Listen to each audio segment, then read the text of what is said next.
Bonjour, je suis Pascal Sacré, docteur en médecine, chirurgie et accouchement en Belgique depuis 25 ans. Anesthésiste, j'exerce la médecine de soins intensifs depuis 17 ans et ce n'est pas fini. J'ai été licencié par un hôpital où je travaillais depuis 9 ans sans aucun problème, pour mes opinions et leur expression, par écrit. Pour la direction de cet hôpital, cette liberté fondamentale dans une démocratie est une faute grave. Je suis ici pour vous dire d'arrêter de les écouter. Restaurateurs, ouvrez vos restaurants. Directeurs d'école, professeurs, ouvrez les écoles et enseignez dans les classes comme avant, sans masque, sans gel et sans distance sociale. Magasins, faites-le aussi. Si quelqu'un est malade, vraiment, s'il tousse ou s'il a des difficultés à respirer, alors qu'il reste à la maison et consulte son médecin généraliste. Oui, nous pouvons revivre comme en 2018, oui.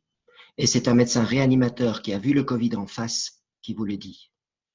Il est temps, compatriotes, confrères, collègues, amis, ennemis, gens de tous âges et toutes professions, que vous entendiez une autre voix, une autre approche, un autre son de cloche.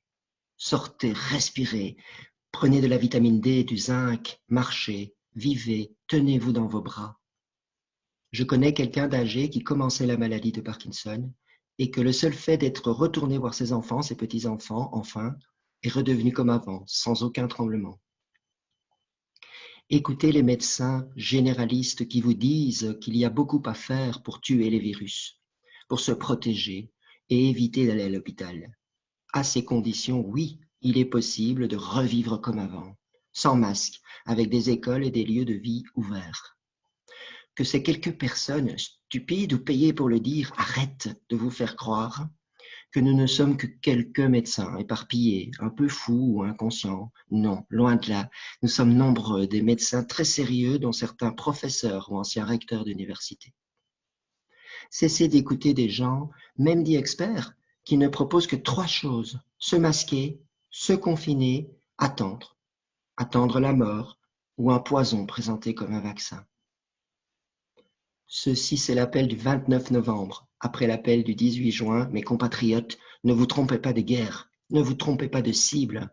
Policiers, juges, militaires, agents du maintien de l'ordre, soyez du bon côté, du côté des gens, de la vie, de l'espoir. Ne vous laissez pas tromper.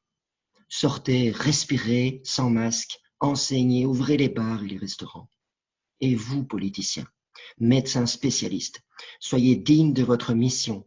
Dites la vérité, toute la vérité. Donnez les moyens aux hôpitaux de travailler correctement. Et laissez les médecins de première ligne prescrire et soigner. Merci.